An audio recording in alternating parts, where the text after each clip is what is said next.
in a town where whispers roam. A wolf-turned man found a place called home. Sunlight streams through the window panes, a cozy bookstore where magic reigns. Pages turn with every heart's desire, filling the air with tales that inspire. By day it's quiet, the world feels still, but as dusk falls, it's time for the thrill.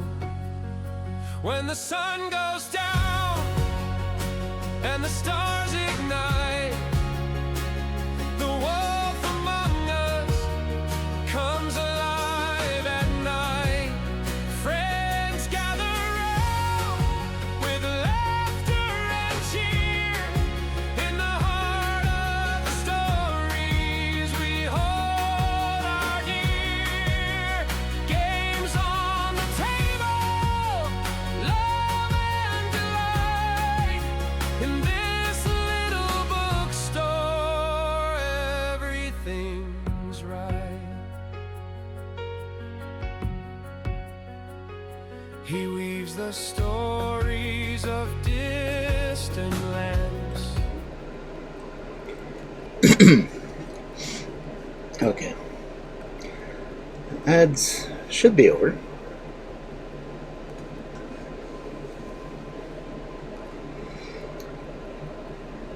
Let's see. Someone dropped 10 gift subs, I think yesterday. Anonymously, of course. So, thank you, anonymous person, for, helping the channel. Because honestly, this channel can use all the help I can get. They also donated to my charity, which is getting closer to the goal.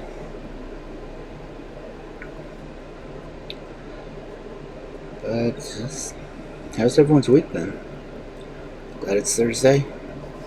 That's kind of been a short week since we had the holiday on Monday. Oh, in the U.S.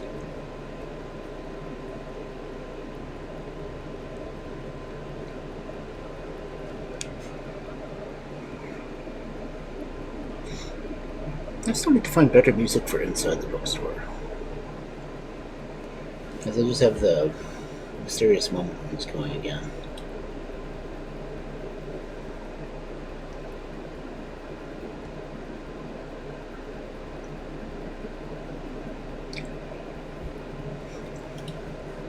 We are going to read more of The Mummy tonight. And we'll see if my computer causes any chaos. I've severely downplayed OBS's processing needs. I don't have it on 60 frames anymore. I have it on 30 frames. But, I don't really do that much exciting stuff on a reading night.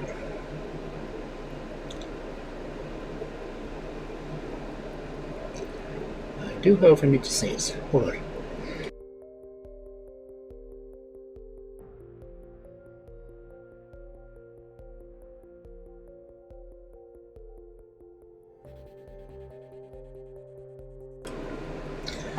Is my closed captions not on?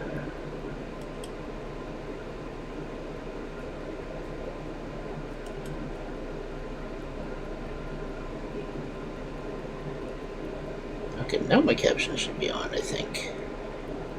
I don't know, it's not showing me. Tools, captions. It is enabled. It doesn't really get my voice that well.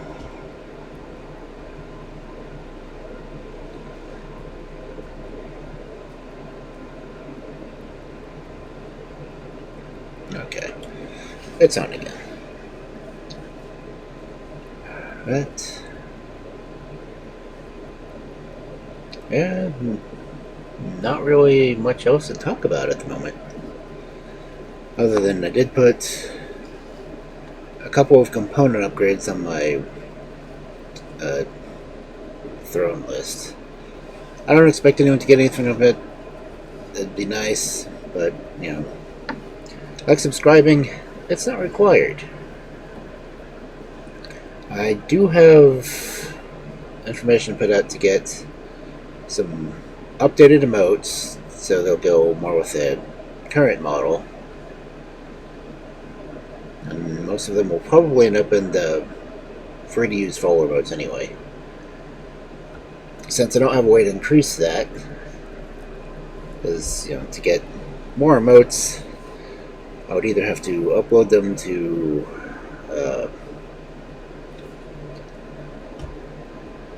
which are the reasons? Either have to put it on the channel emotes, the Better TV, the ZTV, or I'd have to upload them there to make them openly accessible. Because as far as I know, it's not required to have a subscription to use those. I would have to make sure the settings are done that you can use them in other places. So I may put the new emotes on this channel and upload my old ones to BTTV. So everyone can use my old emotes. I don't know. I'm not one for planning. I didn't even make guidelines for my own book, so. Speaking of which, I have had requests to start writing book 4 of Grimm's Fairy Tales. So I have to do a bit more research to find out which order I was reading those, and then start working, I guess. I'll try to get it done by July. But I haven't even done that much more in my own lore book lately. But anyway, it's 9:06. Let's go ahead and get over to the study. And my placement is off. I'm not even in my chair. Let's fix that. Okay. Lock that into place.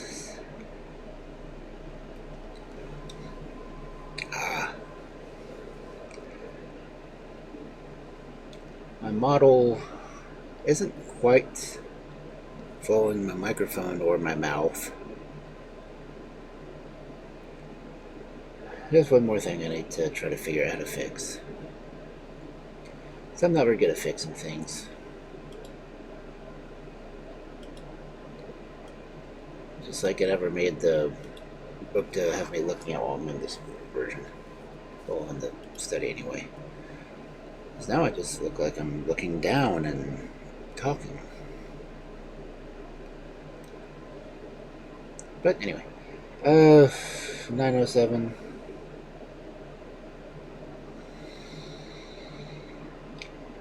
Guess I could go ahead and get into the book.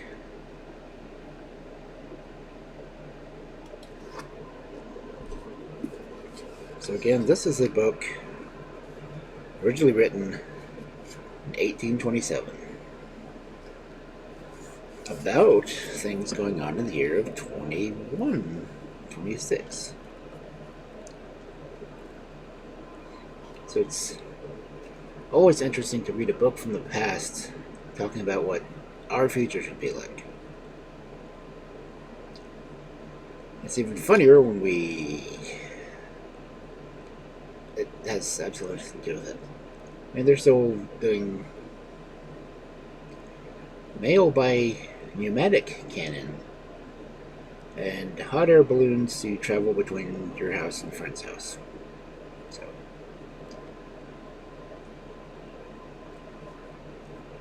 and England just defeated Germany and now held possession of France. uh, anyway, Chapter 6. When Sir Ambrose and the Duke thus withdrew, Edric and Rosabella were left alone together, and remained for some moments in perfect silence, for both felt keenly the awkwardness of their situation. After standing for some time looking as foolish as their enemies could reasonably desire, Edric bowed, and would have made good his retreat, but Rosabella stopped him. "Hey, nerdy. Let us be friends, Edric," she said, smiling and holding out her hand, "though we were never longer lovers."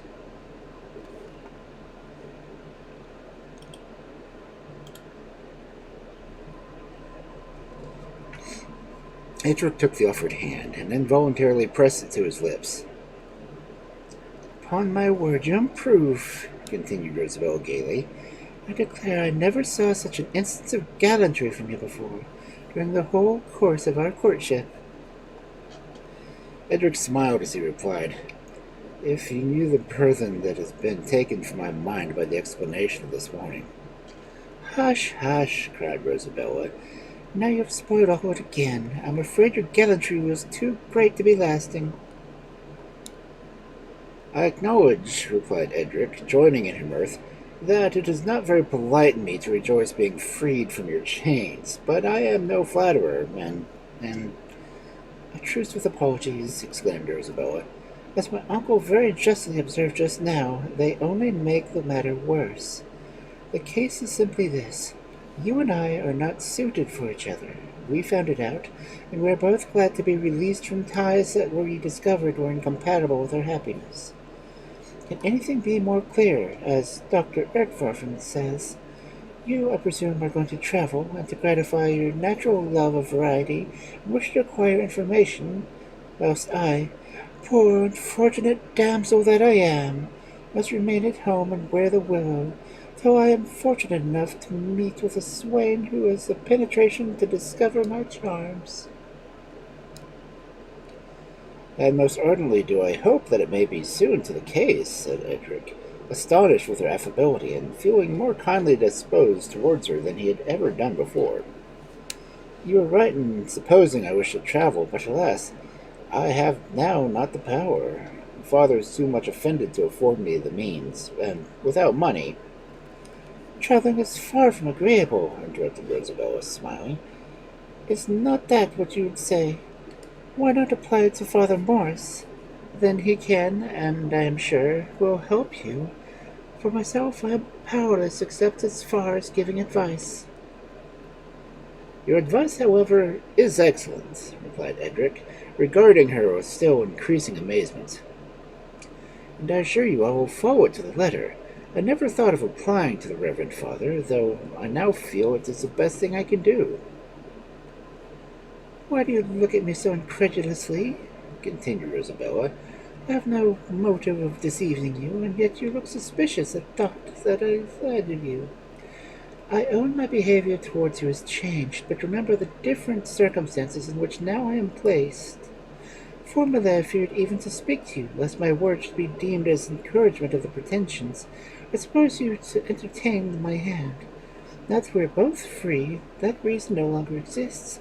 Besides, I feel grateful for you declaring your sentiments so openly, and thus saving me from my uncle's displeasure.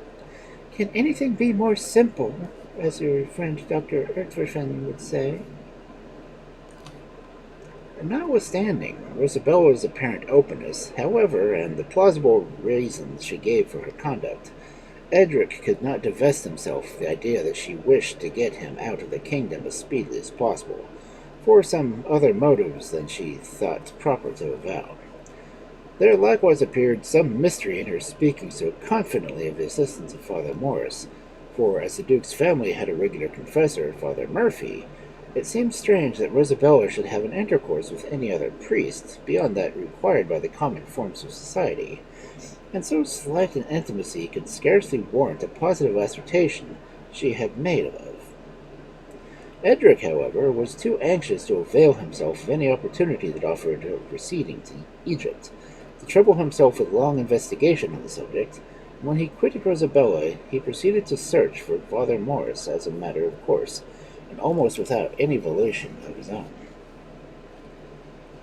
The suite of rooms appointed to Father Morris in the mansion of Sir Ambrose was in a wing partly detached from the main dwelling, and thither Eric bent his steps. As he approached, however, to his great surprise, he heard the sound of blows, followed by deep groans. Knowing that it was an hour for dinner for the domestics, and that none of the other inmates of the mansion were home but the friar and himself, he could not at first account for the strange, fearful noise, but finding, as he advanced, the sound proceeds from the inner chamber of the priest, where no one but himself ever ventured, but soon became satisfied that Father Morris was performing a penance of self-flagellation, and was so deemed imperious to interrupt the penance. He seated himself quietly in the outer chamber, waiting at the priest's leisure, wondering, however, to himself, what crime so holy a man could possibly have committed that he would require so severe an expiation. When Father Morris made his appearance, it was with his usual downcast eyes and composed look. He expressed his astonishment at seeing Edric, but made no allusion to the penance he had just been performing, and listened with a cold, unmoved aspect to Edric's communication. "Then I am to understand," said he, when he was finished, "that you are like a prince we were reading on the other day in a book we found in your tutor's library. You cannot be happy because you have never been miserable, and you are going to plunge into all cares and troubles of the world, merely to learn how to enjoy retirement." "Not exactly so, father," rejoined Edric. "I have two other motives. The anger of my father, and the earnest tormenting wish I have before confessed to you, of diving into the secrets of the grave." "And how is it that's to be accomplished by your leaving England?" "I wish to resuscitate a mummy." "The scheme is wild, vague, and impractical." "Not if Dr. Erfurfen's hypothesis be true. For supposing that the soul of the ancient Egyptians to be chained to their bodies, and to be remaining in them in the torpid state, it is very possible that by employing the power of an agent of Gallivism, the reanimation may be produced. I've already seen some wonderful instances of vivifying power of the machine, and as the Egyptians took care to preserve the bodies of their dead quite entire, probably from the idea I have just alluded to, I think the mummies are the best subjects we can possibly fix upon our experiments." "The ancient Egyptians did not imagine the souls of their dead remained in their bodies, but that they would return to them after the expiration of a certain number of years, so that your hypothesis, as far as it rests upon their opinions, falls to the ground." "Do not call it my hypothesis," returned Edric. "It is that of Dr. Erfurfen, and my own opinion is decidedly different, for I cannot imagine any idea of death that does not simply imply the separation between the body and soul. The subject, however, is curious to me, to be highly interesting, and I own, candidly, that there are many mysteries connected with it, which it would give me the highest satisfaction to have explained." "And these mysteries which have vainly excited the speculation of the learned since the commencement of the world, you think your journey to Egypt will enable you to unravel?" said Father Morris with a sardonic sneer. Edric felt irritated at his manner, and replied warmly, "I'm not presumptuous, father, but even as you must allow, man is often but a blind instrument in the hands of fate. It is possible that the racking desire I feel to explore these mysteries may be an impulse from a superior power, and a proof that I am destined to be a mortal agent of the revelation to man. Egypt is a country rich in monuments and antiquity, but all historians unite in declaring her ancient inhabitants to have possessed knowledge and science far beyond even those boasted improvements of modern times. For instance, we could attempt to erect stupendous buildings like the pyramids, where enormous masses are arranged in geometrical accuracy, and the labors of man have emulated the everlasting durability of nature. Are we even capable of convincing words so majestic that they put those in execution?" No, surely not. In every point they surpass us. Even in their religion? Asked Father Morris sarcastically. No, returned Eric. Every scheme of religion falls infinitely below the divine perfection of Christianity, but as Christianity was not in the times he was speaking of revealed, it cannot be denied that the Egyptians made some approach to wisdom even in their devotions.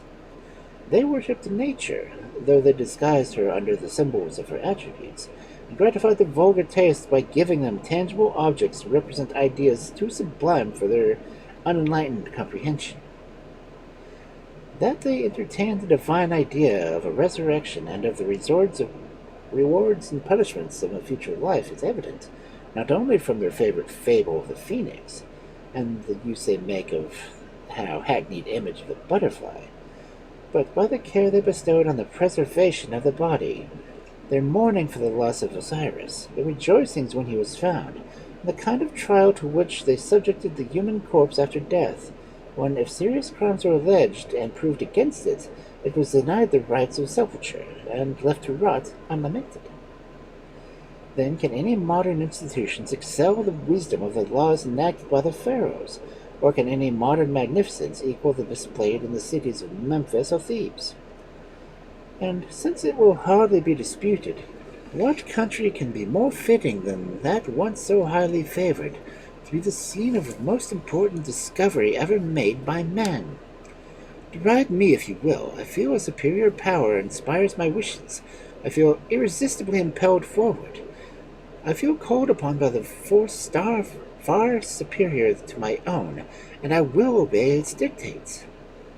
You smile and secretly ridicule my projects, but remember that excessive incredulity sometimes savors as strongly as folly as credulity itself, and that both are alike injurious and the progress of science. I do not doubt it, said Father Morris with provoking coldness, though it must be certainly be allowed not to be prevailed foible of the present day. However, without staying to discuss the point at present, I humbly suggest that, as I happen opportunity to be rather pressed for time, it may be as well to consent to bestow a few minutes' attention upon the best human means of enabling you to fulfill your highest destinies that await you in Egypt. As, notwithstanding the imperious nature of the impulse that invites you there, I presume you are aware that the vulgar agency of money will be necessary, as well as the scientific one of galvanism. The feelings of Edric were too highly wrought to bear this irony, and snatching up his hat, he rushed out of the room, casting a look of indignation at the priest, who vainly endeavored to stop him.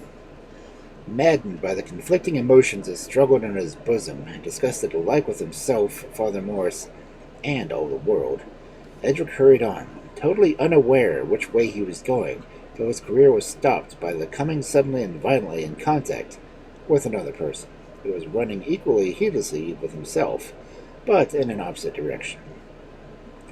Both recoiled some paces from the shock, and Edric found, to his surprise, it was Adelard, who had been greeted unceremoniously. Curiosity to know what could have occasioned the abstraction of the worthy butler, he being generally remarkable for his peculiar attention to matters of ceremony, diverted the thoughts of Edric from himself, and he, for the moment, forgot his own woes, whilst he inquired into those of Abelard. Alas, alas, said the old man, shaking his grey head, whilst the tears streamed in torrents down his wrinkled cheeks, that I should ever have lived to see this day. Oh, Master Edric, how could you irritate your respectable progenitor? Alas, alas, I feel the lacrymal glands suffused almost to overflowing, whenever the recollection of what has passed shoots across my paimeter. For heaven's sake, tell me what's the matter. Oh dear, sobbed the unhappy butler. With such longevity should have been granted me only that I should be so promising a young gentleman turned out of doors. Tell me the worst, though, indeed. I now fear I comprehend your meaning all too well. Sir Ambrose commands that you depart immediately and never again enter the mansion of your paternal ancestors. What will become of me? Exclaimed Eric, clasping his hands together and raising his eyes to heaven. Then, after a short pause, he added more composedly, Well, come what will, I am resigned. Fate urges me onward with irresistible violence, and I feel it would be in vain to attempt to combat against her dictates. I, at least, am prepared to execute her will. But where will you go? Sobbed Adelard. You will want money and friends. Alas, alas, that I should ever see the son of my old master stand in need of pecuniary assistance. He but repeats the words of Father Morris, said Eric, and yet how differently his doubts affect me. The irony of the priest doves me to despair, but the grief of the old man soothes my wounded spirit. He surely loves me. These words were uttered to a faint key, that the name of Father Morris only caught the ear of Abelard, and he replied, I don't like Father Morris, and I never did. Although it is now 20 years since he first entered the family, and though I have never seen anything in him censure peculiar throughout the entire of the long period, yet my aversion remains undiminished. I suppose it must be a natural antipathy that pulls my body doesn't assimilate to the shape and the atoms that emanate from his. He drove me almost to madness, said Edric. I am not surprised at that, returned Abelard, for I know he can take a fiend-like pleasure in tormenting. He can employ the most provoking, tantalizing expressions, and yet preserve the same soft, smooth voice and keep his palate half closed, his visual organs fixed upon the ground. Indeed, I never saw the iris of his eyes dilated in my life, and then he had such a manner of raising his supercilia, curving his nose, and drawing down his desperate or angrily oris when he listens to anyone or replies to them, as to give an expression of perpetual sneer to his saturnine countenance. Edric's own recent personal experience bore testimony only too forcibly to the justice of those remarks, and as the wounded man shrinks from the slightest touch, so did Edric find the words of Abelard jar upon his nerves, and turning away from him to hide his emotions, he encountered the earnest gaze of Father Morris himself.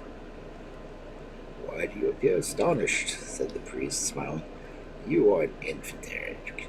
Your quarrel be with your best friends, and then appear surprised that you do not find them capricious as yourself.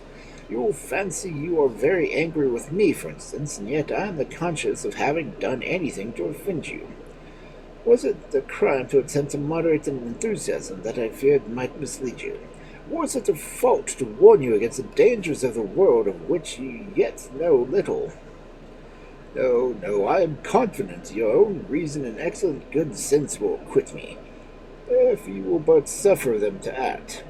Your imagination is too vivid, Edric. It sweeps away all before it like a torrent. If you would view things calmly, you would perceive your folly. The world will teach you wisdom.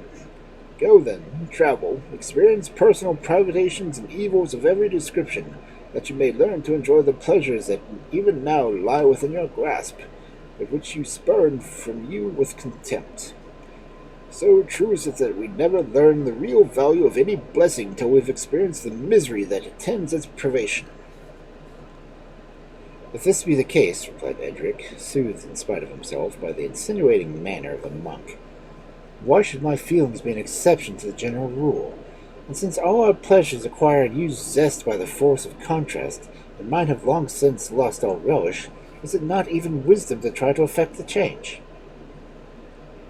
And yet it seems a folly, said Father Morris in his smooth, plausible, hypocritical voice, with his eyes again fixed upon the ground, to incur a certain evil in the hope of attaining some certain good. Edric started, and fixed his eyes upon him, with the expression of a monk well understood, and, not wishing again to provoke him past endurance, he continued in a different tone. But it is useless for age to preach lessons of prudence to youth, and as your father says, every one must purchase his own experience, so we will now, if you please, change the subject to that of making preparations for your journey. You are still determined to visit Egypt, I suppose. It is my most ardent wish. Return then to your apartment, and by tomorrow all shall be ready for your departure. He must not enter the house, said Adelard. Alas, alas, that I should live to say it. Sir Ambrose has forbidden him even to cross the threshold. Can you not remain concealed in the apartment of Dr. Edwin? Asked Father Morris, after a short pause. No one enters those but himself, and one of the windows looks upon the terrace so that you may reach it unobserved. Abelard, I'm confident, will not betray you, and I will accompany you, as I wish to consult with the doctor regarding your intended voyage. Edric hastily assented, and bidding Adelard an affectionate adieu, he and Father Morris easily climbed to the window that led into the atrium of Dr. Edwin, whilst Adelard, clasping his hands together, exclaimed as he retired, God bless him! Well, you shall not want for the pecuniary assistance at any rate. If Mr. Davis and I can help it, that is one comfort. When Edric and Father Morris entered the study of Dr. Ernkofen, they found him engaged in what, certainly considered his age and station, seemed a very extraordinary amusement. He was apparently dancing a hornpipe, drawing his heels together and alternately rising and sinking like a clown in a pantomime, twisting his face in the meantime into the most hideous grimaces. What is the matter? Cried Edric and Father Morris, both at the same time, gazing at him in surprise. I am galvanized, cried the doctor in a piteous tone, nodding his head with a sudden jerk that seemed to threaten every instant to throw it out of its socket. And then, suddenly starting, he kicked out one leg horizontally and twirled upon it in the air with the air of an opera dancer. How did it happen? Cried Edric, excessively shocked at the unnatural constraint exhibited between the doctor's serious countenance and his involuntary antics. I can't exactly tell, replied the doctor, bolting forth his hands with difficulty, and still swimming, grinning, and capering to the inexpressible horror of his companions, till by degrees his grimaces subsided, and he was enabled to stand tolerably steady. He now informed his friends that, trying some experiments with his galvanic battery, he had unfortunately operated upon himself, and in his turn listened to their account of what had passed between Edric and Sir Ambrose. Instead of expressing sorrow, however, when he found his pupil had quarreled with his father, the doctor's eyes sparkled with joy. Then you will inevitably travel, he exclaimed. We shall visit the pyramids, we shall animate the mummies, and we shall attain the immortality. There was something in his violent expression of a doctor's transports that did not quite harmonize with Edric's feelings, especially as he fancied he perceived the satirical smile lurking round the lips of Father Morris. When shall you be ready to set off? He asked abruptly. Tomorrow, if you will, replied the doctor. I have foreseen this result some time, and I've been preparing everything accordingly. I never knew a young Englishman in my life, Father Morris, who was not fond of traveling. The inhabitants of the other countries travel for what they can get, and what they hope to learn, but an Englishman travels because he does not know what to do with himself. He spares neither time, trouble, nor money. He goes everywhere, sees everything, after which he returns, just as wise as when he set out. Not that I blame curiosity. No, I admire it above all things. It is that which has led to all the great discoveries that have been made since the creation of the world, and it is that which now impels us to explore the pyramids. Edric looked excessively annoyed at the conclusion of his speech, and, to change the subject, hastily asked the doctor if he thought his galvanic battery powerful enough for the experiments they meant to try it with. Powerful? Exclaimed the doctor. Why, I feel it even now tingling in my finger's end. I should think, sir, the effect has been upon me sufficient proof of the force of the machine. Undoubtedly, replied Father Morris. Nay, if we are judged by that, I only tremble lest you should animate the pyramids as well as the mummies, and you should allow it to be an awkward sight to see them, sir, tumbling and slipping along the plain. Sir, said the doctor, staring at him. Do you intend visiting any other country other than Egypt? Said Father Morris, fearful he had gone too far, and wishing, for reasons he did not openly avow, not to offend his companions. I should like to see India, said the doctor. Some black-letter pamphlets in my possession allude to its once being governed by an old woman, and as regular historians make no mention of the fact, I should like to see what traditions I could gather respecting it on the spot. The religion of the ancient Hindus, before they converted to Christianity, has been said to resemble that of the ancient Egyptians. By comparing the monuments of both, one might be made to illustrate the other.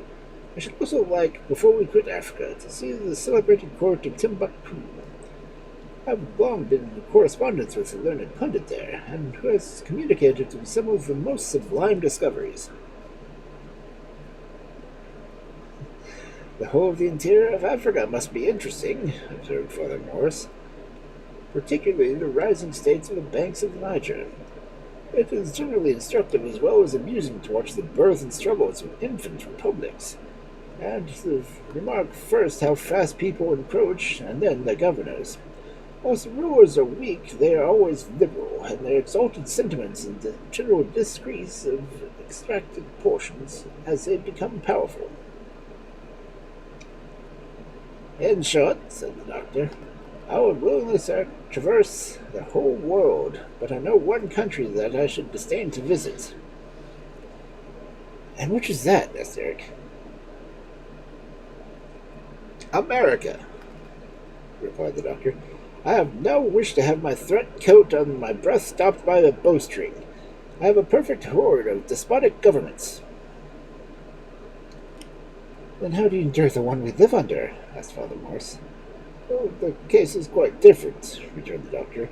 With us, the spur of despotism is scarcely felt, and the people, being permitted occasionally to think and act for themselves, are not debased and brutalized by the slaves of absolute power in general. Despotism, with us, is like a rod which the schoolmaster keeps hung in sight of the boys, but which he has seldom any occasion to make use of. From the despotism of the Americans, however, oh, heaven defend us! Amen, said Eric.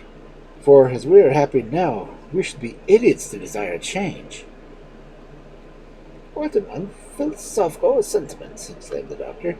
I'm really quite shocked at you, Edric, should utter such a speech. What an abominable doctrine! Remember that if you once allow innovation to be dangerous, you instantly put a stop to all improvements. You absolutely shut and bolt your doors against it. Oh, it is horrible that such a doctrine should be broached in a civilized country. You could not surely be aware of what you are saying. Tomorrow, said Father Morris, addressing Eric, and without noticing the indignation of the learned doctor, you must proceed to town, where you will remain at the house of a friend of mine, till you are ready for your voyage to Egypt.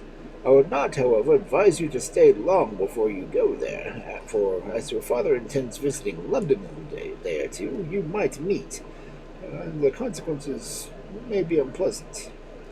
I've already dispatched a carrier pigeon to advise my friend Lord Gustavus de Montfort of your arrival.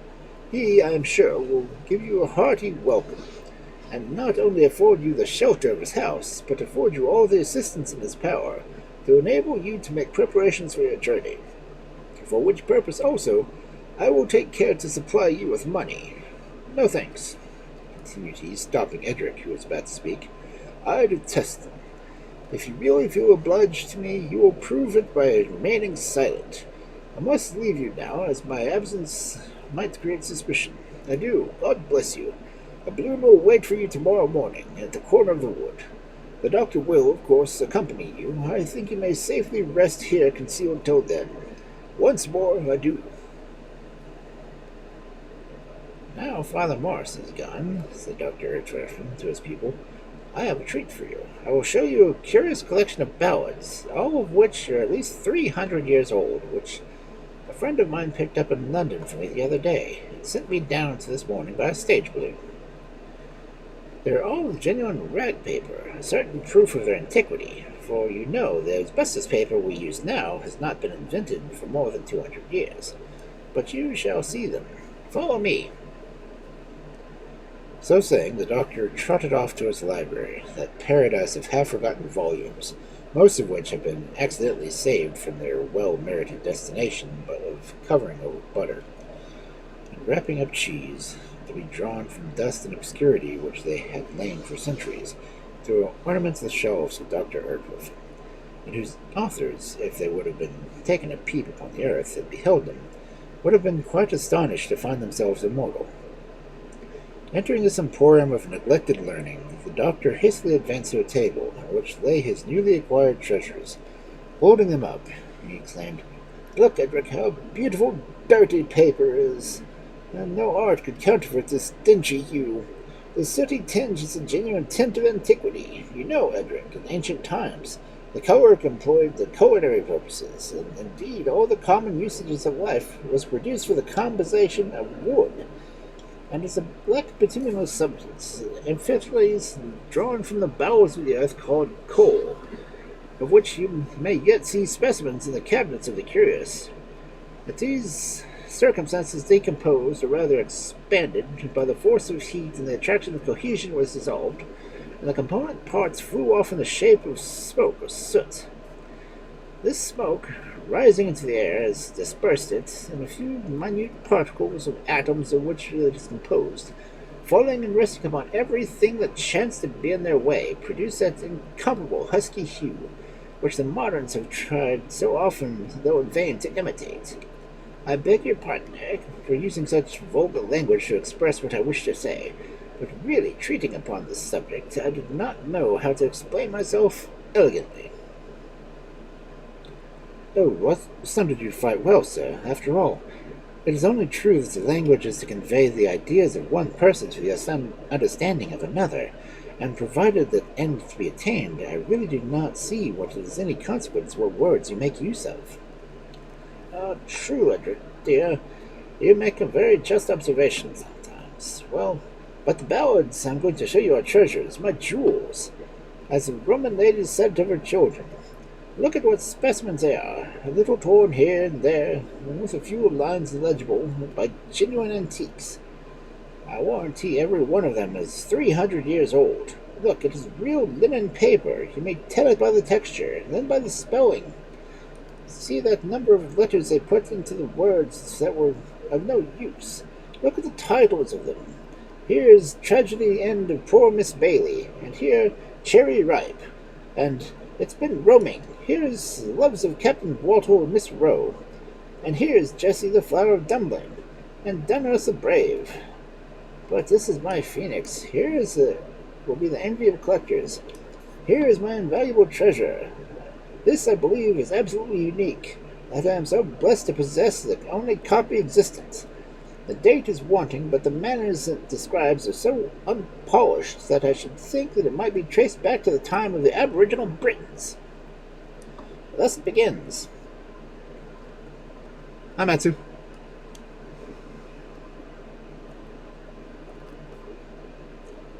At Wednesbury there was a cocking, a match between Newton and Scoggins. The nailers and colliers left work, and the spittles they went jogging. Told the Rollo. I used to be very puzzled at this burden, which is one frequently of ancient songs. I'm supposed to be doing this in voice. I used to be very puzzled at this burden, which is one of the frequent recurrence in ancient songs. At first I thought it was a relic of some language now irrevocably lost. Then it struck me it might be an invocation to the deities of the Aborigines. In short, I was quite perplexed and knew not what to think, when a learned friend of mine hit upon an idea the other day which seems completely to solve the difficulty. He suggested it was an ancient manner of running up and down the scale, and that the Tol de Ro Lo had the same significance of Do Re Mi So Fa, which solution is at once so simple and ingenious that I am sure you, as well as myself, must be struck by it.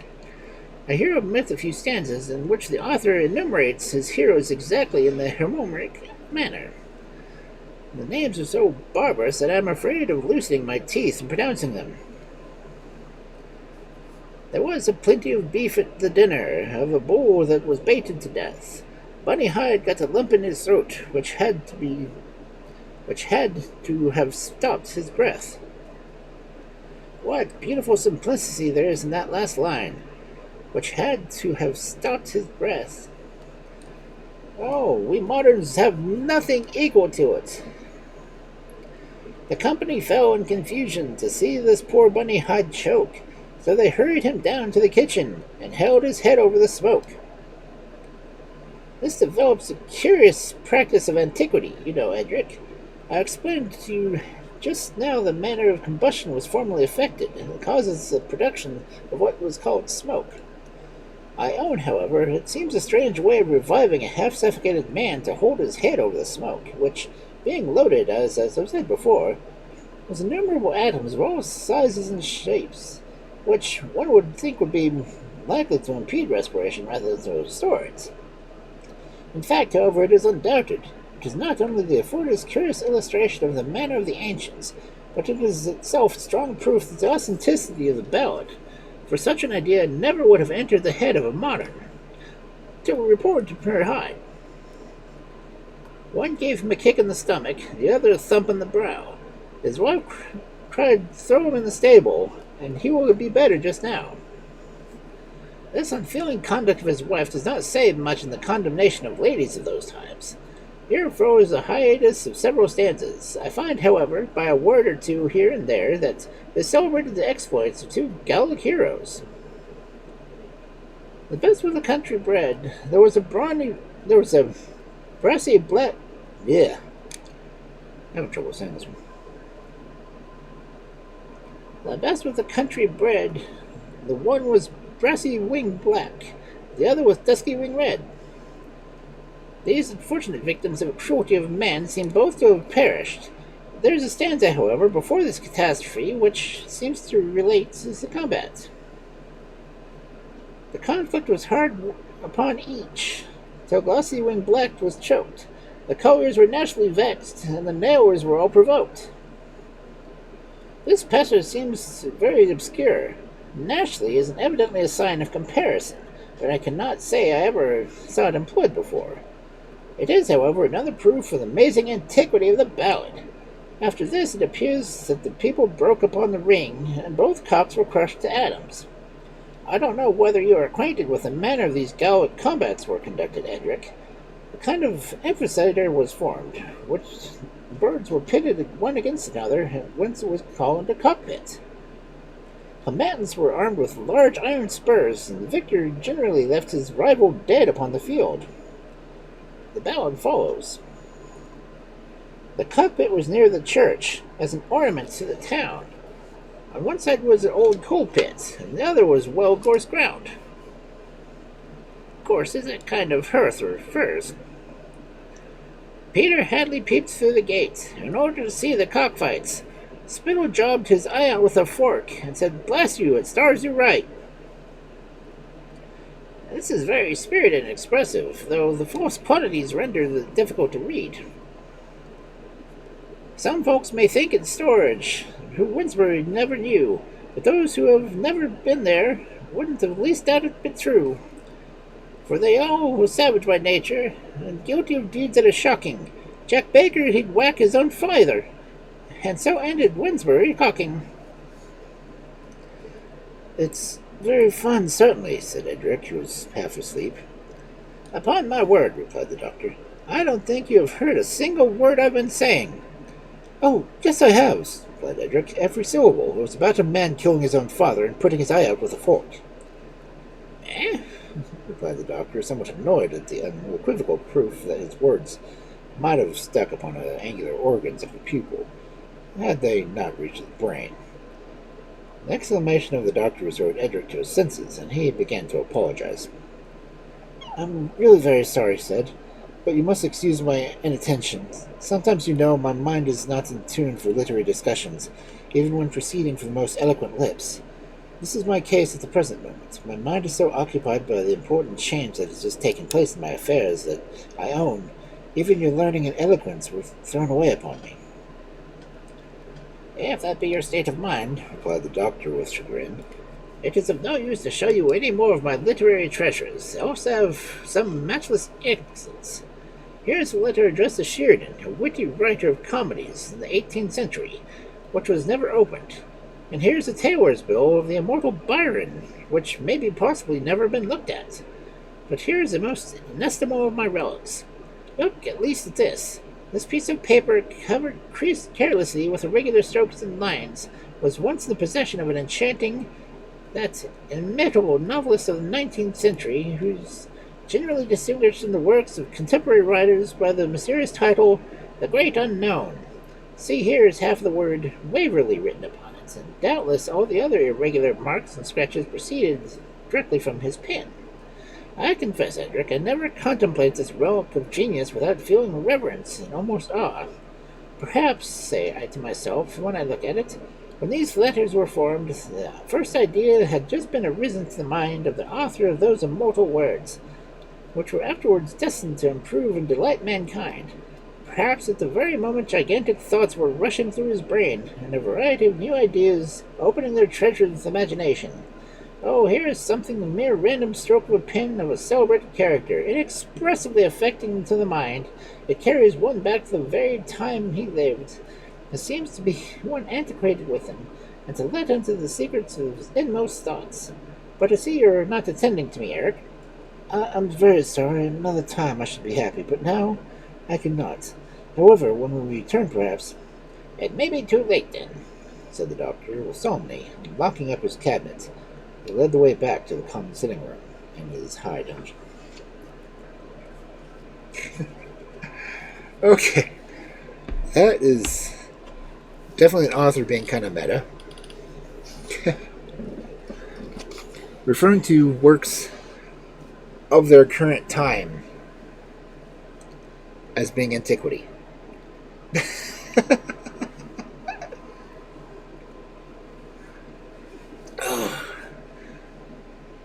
Novelizations are so interesting sometimes. Because this is supposed to be in 2126 that these events are occurring. And he made she made a third of the last chapter talking about her contemporaries.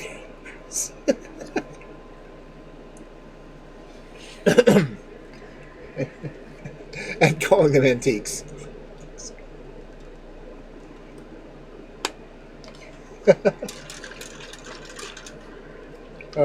Yeah. But yeah, welcome in, Betsy. And thank you for the lurk, Rick's Doctor.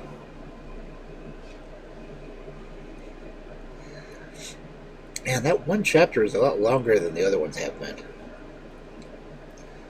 But it looks like I've got ads coming up. And bug on my screen. But yeah, let's take a break for now. See you in a bit.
Okay, I think ads are over again.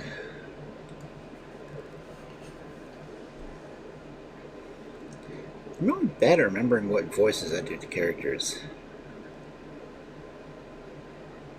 I keep forgetting that I had the Doctor more.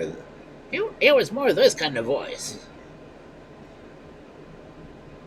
But since I hadn't spoken for Father Morris before, I wasn't quite sure what to do with him other than older man. And Abelard was more like this,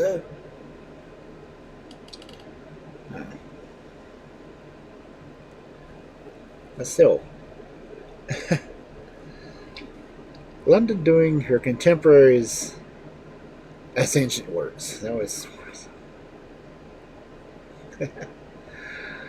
was just funny.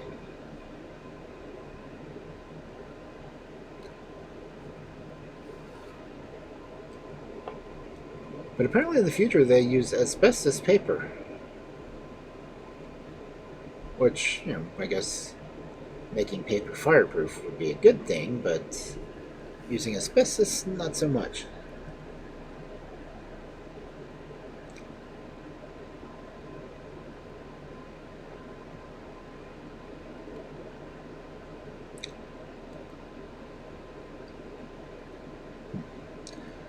Anyway, depending on how long this next chapter is, it may be the last thing I do tonight. Let's see, this is chapter 7. How long is it?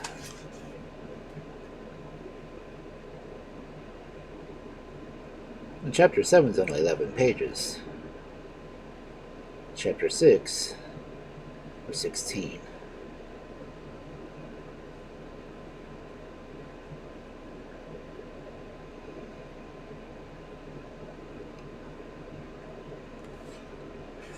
There's not really a set limit to how many pages are in a chapter, are there?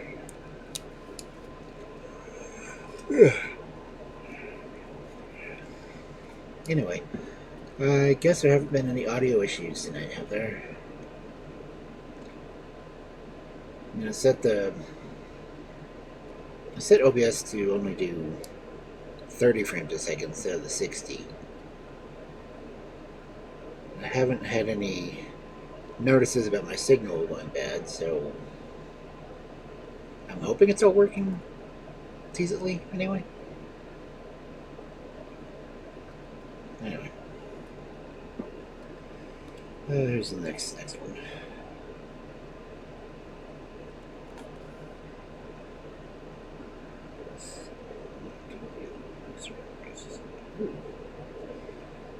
Crap, there's another new character in it.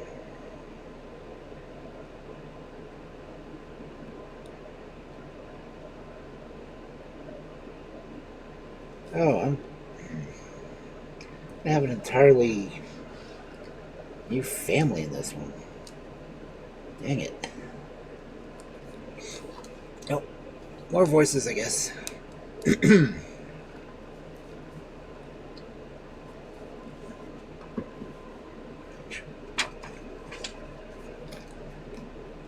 Chapter 7.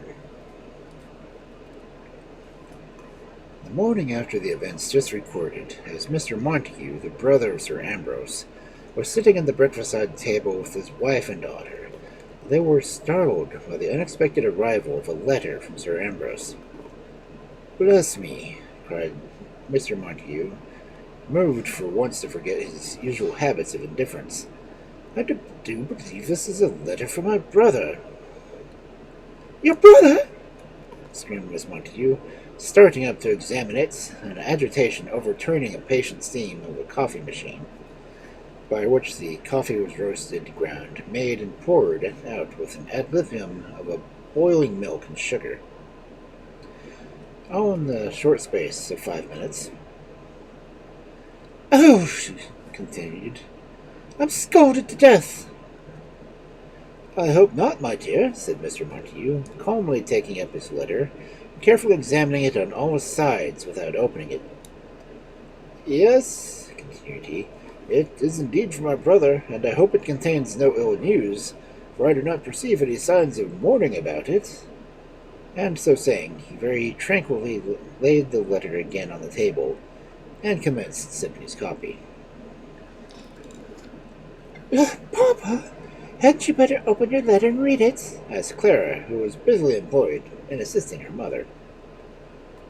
Ah, resumed Mr. Montague. True, what? Never thought of that. I think I had. Then again taking the letter in his hand, he broke the seal and gave it to Clara to read. And do you think my daughters would leave me when I am in this miserable condition, Mr. Montague, to read letters from your brother, Mr. Montague, a man who has always treated me with such disrespect, Mr. Montague, and I am half scalded to death? I'm sure I'm very sorry, my dear, began Mr. Montague. Oh, spare your sorrow, exclaimed his wife, for I'm sure you don't care a single straw about me. You're a cruel man. Hadn't I better read the letter? Asked Clara, trembling at the thought of the domestic sparring she was about to ensue. Yes, yes, read, my daughter, said the father, glad to have any pretext to avert the coming storm. For, though the seldom disturbed himself about anything, he provided his study was not swept oftener than once a month, and he was not obliged to submit to the unsupportable figure of arranging his ideas in a form tense, necessary for conversation. He had yet the most inconceivable horror of his wife's fluency of tongue, thus affording a striking proof of the ingratitude of mortals, who often ungraciously kind of fault in everything of which they have the most occasion to be thankful, as it must be allowed that nothing could really be more convenient for a man of a taciturn disposition than to have a wife who could manage to talk at once to him and herself too. Notwithstanding the encouragement of her father, Clara, however, still paused, looking with a timid eye towards her mother for that lady's permission to begin. Curiosity struggled powerfully with anger in the breast of Mrs. Montague for some minutes, but at last the former prevailed, and with a nod she permitted Clara to read. She immediately began as follows. My dear brother, observed Miss Montague, so his last letter began, Sir. Here he's wonderfully civil, I think. Pshaw! Exclaimed her husband. Clara continued. I am happy to inform you that my dear Edmund has gained a glorious victory. And what is that to us, I should like to know? Said Mrs. Montague. For my part, I have too much pride in myself about other people, who don't afford themselves without me. Clara went on. We are all coming up to London to be present at the grand triumph the Queen is going to give him, and thinking it a pity there should be a misunderstanding. Oh, what's that, child? Exclaimed Mr. Montague, laying down a problem which she had been studying ever since she began. Read that again, Clara. And thinking it a pity there should be a misunderstanding any longer between myself and you, with both being fast approaching to the grave, I intend, with your and Mrs. Montague's permission. Mrs. Montague's permission? Cried the delighted Miss Montague. Are you quite sure he says that, Clara? And she pressed over her daughter's shoulder to ascertain the joyful fact. Well, I do declare he really does say so. Look, my dear, there it is. Miss Montague's permission. He never called me Mrs. Montague before. God bless him, a nice old gentleman. I'm sure all shall be very glad to see him with a brave son. Only think, my dear, what an honor it is to have one's hero as a family. Read on, Clara. I don't feel quite interested to find out any particulars of my nephew's victory. You know he is my nephew, Mr. Montague, as well as yours, as I am your wife, and he is your own brother's son. So read on, Clara, and let us know all about him. Clara obeyed the moment her mother gave her an opportunity. I intend, with your and Mrs. Montague's permission, to take the opportunity of visiting you. I remain with kind remembrances to Mrs. Montague and my niece, to whom I long to be introduced, your affectionate brother, Ambrose Montague. Very well, said Mr. Montague. I shall be glad to see him. I always loved my brother, and I was quite sorry when we were not friends. Here's a postscript, resumed Clara as she read. I quite forgot to inform you that the Queen has conferred a title upon my son, and I shall have to present him to you as Lord Edmund. I am very glad to hear it, exclaimed the gratified uncle. And so am I, reiterated his wife. My nephew, Lord Edmund Montague. I wonder when they will be here. I must set about making preparations for them immediately. Strike the kitchen automation, Clara, and summon all the domestics' assistants together, that I may give my orders. Dear me, what a bustle am I in! In one corner of the room stood a kind of organ. By playing certain notes upon it, which imitation was given to the lower regions of was wanted in the parlor, the organ having long tubes communicating with the kitchen through which the sound was conveyed. Clara accordingly sat down, and by striking a few chords, soon assembled all the domestics of the family. I expect company, said Mrs. Montague, with an air of excessive consequence. My brother-in-law, Sir Ambrose Montague, and my nephew, Lord Edmund Montague, are coming to stay with us during a triumph with which the most gracious Majesty the Queen intends to honor Lord Edmund, my nephew. When he was my brother-in-law, Sir Ambrose, and he would say, my nephew, Lord Edmund, and then coming. Mr. Montague, Clara, look at Mr. Ambrose's letter again. I intend, says he, addressing Mr. Montague, with your and Mrs. Montague's permission to be with you on such a day, but I forget what day he mentions. He does not say which day, replied Clara, consulting the letter. Well, at any rate, it will be very soon, resumed Miss Montague, and we must prepare accordingly. You know the connections of my brother-in-law, Sir Ambrose, are very high, and I do not doubt in his intimate friend, the Duke of Cornwall, will call to see him. Nay, perhaps he may dine at my table with 2 princesses, his daughter and niece.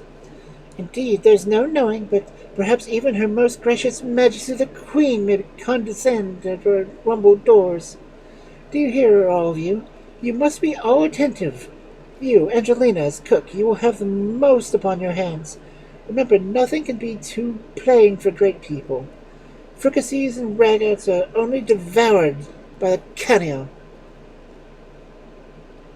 I am instructed of that, madam, replied Angela, a great, fat, bonny-looking cook. But I flatter myself to know how to conduct dishes. That is the very thing I want you to avoid, interrupted her mistress. It is the fashion now for great people to only have one dish, and that as plainly cooked as possible. I've been told by a friend of mine who got the peep at the great dinner the Queen gave the other day to her foreign ambassadors, that there is nothing in the world upon the table but that of a huge round of boiled beef and a great dish of smoking potatoes with their jackets on. Well, ma'am, replied Angelina, I will rally both my physical and mental energies to afford you with all the satisfaction in my power, notwithstanding which I am free to confess that, in my opinion, the gastronomic science is now cruelly neglected, and that I do not have the digestive powers of the stomach can be properly excited from the dormant states in which unstimulating food, as you mention. Besides, the muscular force of the stomach must be trained to compose such solid viands, and I should think the diaphragm seriously injured. You, Alfonso, continued Mrs. Montague, addressing the footman, and cruelly interrupting the learned hand of the cook. I must have a new suit of livery. In the meantime, arrange properly the best drawing room and clean the pictures. There's a fine large painting of one of the old English artists over the door, the colours of which are quite faded. I'm afraid you have used something improper to clean them. Indeed, madam, replied Alfonso, I think the fault is in the picture itself. It did not dry well originally. I don't think the oil that was used in the composition of carbon and hydrogen mingled in the proper proportions. You know, madam, that oil in general has an amazingly affinity for oxygen and absorbs it rapidly. Now, though the oil of this picture has been exposed for years to the action of the common atmospheric air, it has never thickened properly to a concrete state. Eustace, you, as butler, must not take care to bring any variety of wines to the table. Nothing is drunk now but port and sherry, and even they are going out of fashion. Have plenty of strong ale, however, and porter, for now they are not reckoned for the most eloquent liquors for the ladies. I shall do my utmost endeavour to obey your injunctions, madam, said Eustace, bowing respectfully. But I cannot imagine that any species of corn, even if it has undergone vinous fermentation, can replace a liquid so agreeable to the palate, as well as conductive to the sanity of the body, as the juice of the grape. And you, Eveline and Cecilia, continued Mrs. Montague, addressing the housemaids, must superintend the arrangements of the dormitories, and let the air out of the beds and reinflate them. Examine the elastic spring mattresses, mend the gossamer curtains, sweep the velvet carpets, and take care of the tubes for withdrawing the decomposed air and admitting fresh or in proper order. Also clean the baths attached to each chamber, and take care of these abundant supply of water.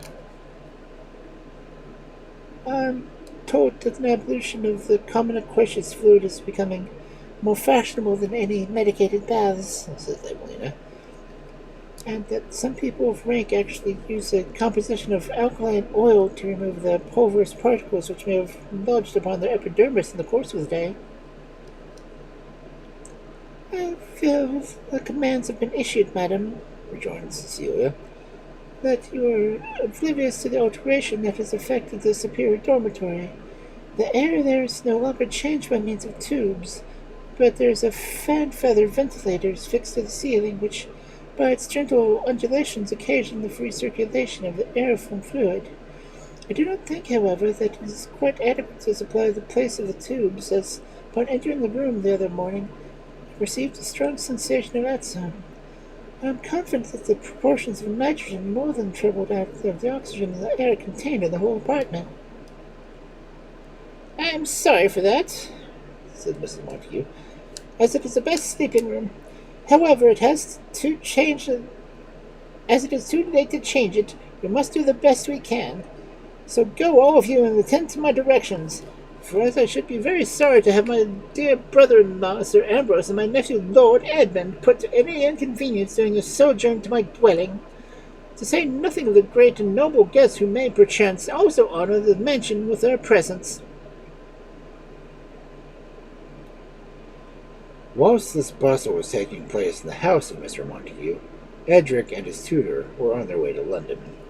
It was with infinite difficulty, however, the doctor could be persuaded to set off without alarming the family, for again and again he would return to survey the treasures he was leaving behind, and the moment Edric thought he had him safe, he would recollect some indispensable requisites for the journey, and hurry back to find it. At last they were fairly started, and a favorable wind blew them rapidly towards London. Edric had never seen the vast metropolis, and his astonishment and delight when its magnificent places, its suburb streets and its public buildings, its theatres and its churches broke upon him was quite beyond description. His transports and exclamations, indeed, at length became so violent as to annoy the learned doctor.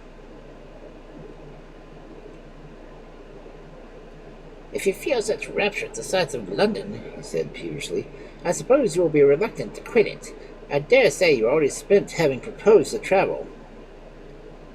Oh, what is that? Cried Eric, without attending to him. Lost in amazement, he saw a house in the suburbs gently slide out of its place and glide majestically along the road, a lady at one of the windows kissing her hand some way to another house as she passed. Do my eyes deceive me, or does that house move? Certainly it does, replied the doctor. Did you never see a moving house before? You must have heard of them at any rate, for nothing can be so common. It certainly is convenient, when one wants to go into the country for a few weeks, to be able to take one's house with one. It saves a great deal of trouble in packing, and permits one to have all one's little conveniences about one. You see, there are grooves in the bottom of the houses that just fit on the iron railways, and as they are propelled by steam, they slide on without much trouble. It does not answer, however, with any other small houses, for large ones can't well be made compact enough. However, you must postpone your admiration of that, as well as of those other wonders of London, for here we are at Lord Gustavus's door. What a noble mansion, is it not? The street, Edric, is called The Strand. It is most fashionable in London. Besides, it adjoins the Queen's favourite place at Somerset House. Is that the palace? Said Eric. It seems a noble pile of building. The gardens are fine, replied the doctor, but they are thrown open to the public, and nothing is paid for admission. It is reckoned vulgar to walk in them. You English do not like anything that you do not pay for, and more of this hereafter. We must now prepare to pay our respects to our noble host. Lord Gustavus de Montfort received them very kindly, but Edric found something in his voice and manners excessively forbidding. He had a pompous, disagreeable manner of speaking, with a nasal accent so strong that it was absolutely torture to Eric, whose sense of hearing was uncommonly fine to listen to. He had also a conceited, dictatorial way of delivering his opinion, which Edric thought extremely unpleasant. He generally commenced his speeches with, "Thinking as I think, and as I am positive everyone who hears must think, or at least ought to think," and his extraordinary formed epitome of his character, as he was firmly persuaded that everyone who differed in the slightest degree with his opinion was decidedly wrong, whilst the possibility of his ever being mistaken himself never entered his imagination. His father had been one of the counselors of the late Queen, and his eldest brother having declined to take the father's place upon his death, Lord Gustavus had been appointed to it. Thus he was really a person of some consequence in the state, and though his being was quite a matter of chance, arising from the circumstance above mentioned and the indolence of the Queen, he affected to regard as a matter of personal favour to himself, and endeavoured to persuade his hearers that the affairs of government could not possibly go on without him. Knowing his foible of wishing to be thought of importance in his realm, and feeling the want of a leader of rank, some of the discontented spirits of the kingdom had endeavoured to gain him over to their party, and though Lord Gustavus was strictly loyal, and even particularly fond of taking His Gracious Majesty the Queen, and boasting his confidence she placed in him, yet his vanity could not altogether resist the able attacks made upon it by the rebels. He wavered, he began to talk of reform, and to mingle boasts of his popularity amongst the people, and those he had been before indulged in, of enjoying the favour of his sovereign.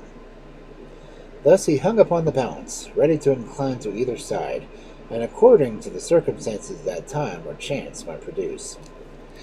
"I am extremely happy," he said, as he advanced to meet his guests, "that my worthy and respected friend Father Morris has procured me the honour of such an illustrious visitors. The Holy Father has informed me of the sublime purpose that animates your bosoms and leads you to traverse realms of air to explore the hitherto undiscovered secrets of the grave. His particularity of me has also led him to imagine that my humble means may perchance prove conductive to so great an end, and he has requested me to give you all the assistance in my power to promote the gigantic objects you have in view. Thus you may rest assured, no efforts may be wanting in my part to fulfill his wishes, and as, though insignificant to myself, I am happy to be honoured to the protection and favour of Her Majesty the Queen, my most gracious sovereign, and also as my feeble attempts to promote the public good have been rewarded by the gratitude of the people. It may perchance be in my power to serve you, and in the meantime I hope you will do me the honour to partake in such hospitality as my humble mansion can afford." So saying, Lord Gustavus led the way through the sumptuous suite of rooms, to one where an elegant cold collation was laid out, of which he invited his guests to partake. Nothing could be more splendid than the furniture and embellishments of this apartment. The rooms were hung with crimson silk and trimmed with gold. Valuable paintings decorated the walls. Statues of inestimable price filled every corner. Magnificent mirrors increased tenfold the magic of the scene. Lord Gustavus secretly enjoyed the astonishment and admiration painted upon the countenance of his guests, and whilst he openly affected to talk to of his poorhouse and of his humble attempts to entertain them, etc., his heart covered exultantly the grandeur around him, and his eyes sparkled with pleasure at the effect he saw it produced upon the strangers. Nothing makes one so much disposed to be in a good humor with the world as being in the good humor with oneself, and nothing is so certain to produce that delightful sensation as to see what we possess excite the admiration of others. Thus, as the flattery conveyed by looks far outweighs that expressed by words, and as the looks of Edric and the doctor unequivocally declared their sentiments, Lord Gustavus was quite enchanted with his visitors, and spared no pains to render them equally happy as himself. He ordered a large apartment to be prepared for the doctor, that he might make his arrangements for the intended Egyptian expedition quite at his ease. He commanded his servants to obey the directions implicitly, and he directed tradesmen to supply everything that might be wanted at his own expense. Having thus given the doctor carte blanche, he next turned his attention to Edric, and finding it was his first visit to London, volunteered to show him all the wonders of that immense metropolis, which then, spreading enormously in every direction, seemed like the fabled monster of the Indians, to stretch its enormous arms on every side and swallow up the hapless villages which were so unfortunate to fall within its reach. In the meantime, Sir Ambrose had begun to repent, though secretly, of the unwarrantable severity with which he had treated his son.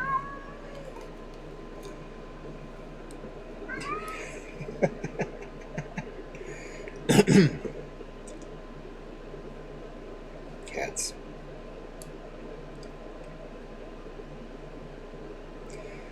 It is trite, though undeniable observation, that we never know the real value of any possession until we have lost it. And thus Sir Ambrose, though he had thought nothing of the respectful and dutiful attentions of his son, whilst he was in the habit of constantly receiving them, now felt their want, and regretted bitterly the ill-timed harshness that deprived him of them forever. Still, however, he was too obstinate to own that he had been wrong, and though he knew that by recalling his son he should restore his lost happiness, he, like many other persons in similar situations, most magnanimously determined to persist in being miserable. The Duke of Cornwall was quite astonished, and even indignant in what he termed the inconsistency of his friend. "How can you be so weak as to still regret the loss of that peevish boy?" he said, as on the second morning of Edric's departure he entered the library of Sir Ambrose, attended by his confessor, Father Murphy. "Depend upon it, it is bad policy, for patience robs care of the bitterest sting, and as Holy Father says. You often preach that doctrine to me, don't you, Father Murphy?" Father Murphy was an Irishman, and gifted with a rich brogue, which, aided by his comely figure, round rosy face, and little laughing black eyes, gave a particular raciness to everything he said.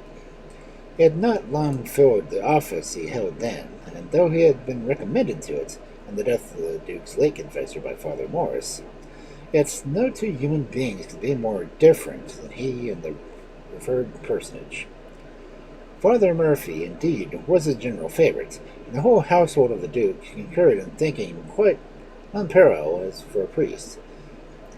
For, as he was not very fond of doing penance himself, he was not very rigid in imposing it upon others, and consequently he and the penitents were always upon the best terms imaginable.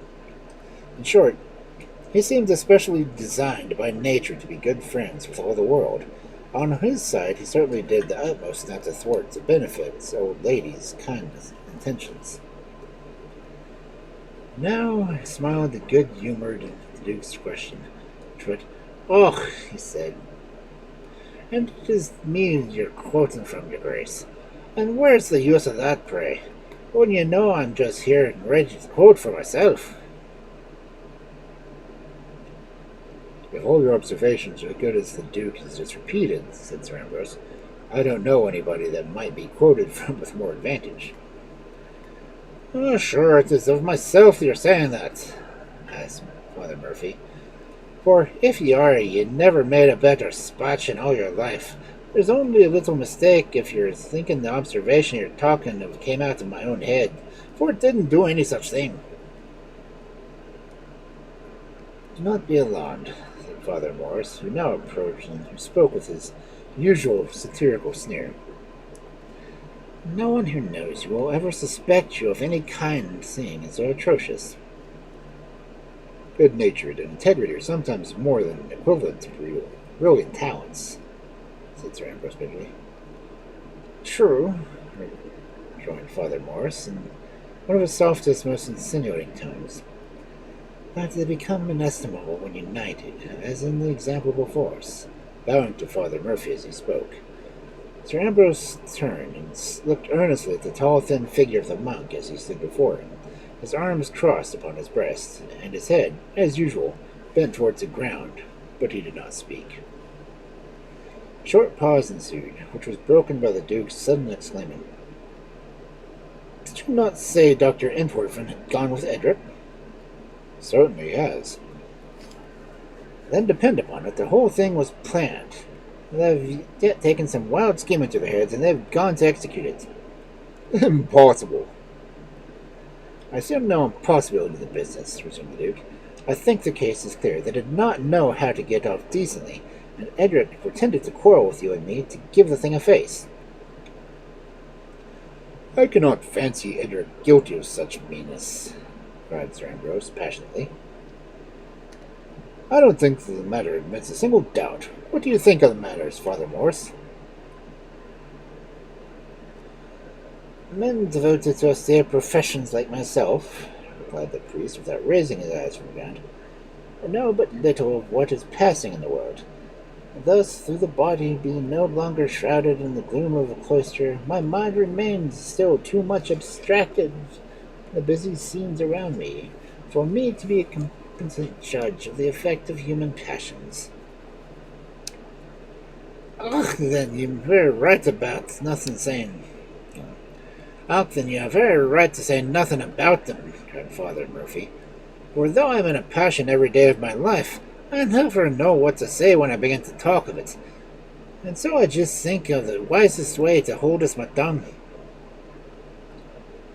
Neither Sir Ambrose nor the Duke made any reply, and after settling that they should commence their journey on the following morning, they separated.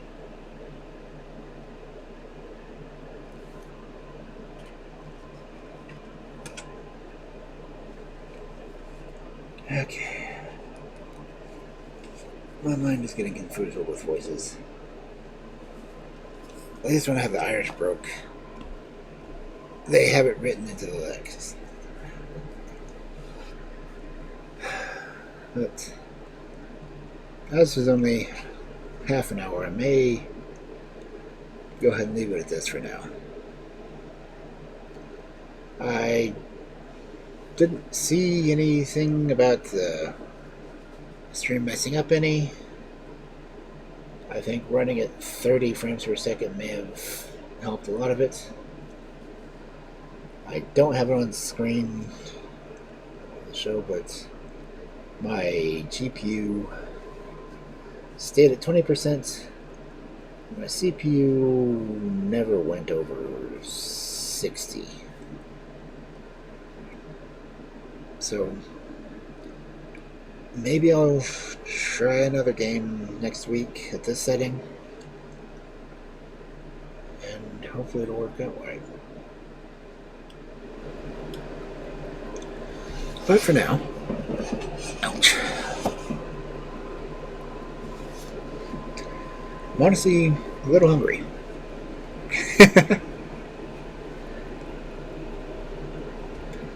Thank you all for coming out and lurking and listening to this old wolf try to do 7 different voices in one stream. Maybe more than that, maybe less than that. But looks like your friend is reading a story that's not quite as old as this one. I mean, 1897 as opposed to 1827. So let's go ahead and read them. Again, thank you all for coming by. Let me pop those red messages up.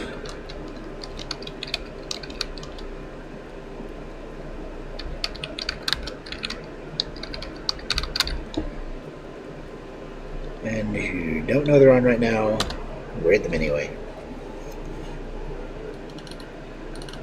Hart Griffin is reading Dracula. And they're another one that likes to read stories so they can pretty much make their online audiobooks. So, hopefully I will see you tomorrow for Fairy Tales. Have a good night.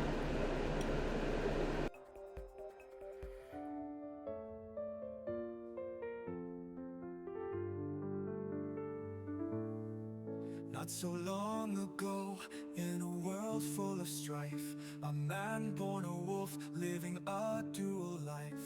With magic in his veins, he walked the school hall, learning the arts, answering the call. But fear was a cloak he had to wear tight, hiding his truth, keeping darkness from light.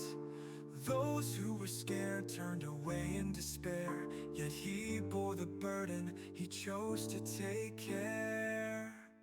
Now the times have changed, the monster's no longer scared. He's retired from magic, but his stories still flare, with tales of heroes, of legends so grand, selling dreams of the past across this vast land. In the shadows he lingered, where darkness would